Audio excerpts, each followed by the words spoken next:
Eucola – Kombination von Öl und Refresher. In diesem Video zeigen wir Ihnen, wie Sie das Euco 1 FS Öl mit dem Euco Refresher kombinieren können. Der Boden wird zunächst gewässert, damit das Öl tiefer eindringen kann und so der Schutzeffekt größer wird. Die Holzmaserung wird zusätzlich angefeuert. Die Oberfläche wird noch homogener und Unterschiede im Schleifbild werden auch ausgeglichen. Dann wird Euco Oil 1 FS mit dem Vernetzer Master FS gemischt. Durch die 2K-Anwendung ist das Öl noch strapazierfähiger und die Imprägnierung wird weiter verstärkt.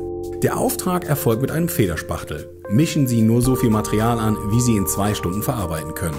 Überschüssiges Öl padden Sie mit dem Normalpad Beige aus.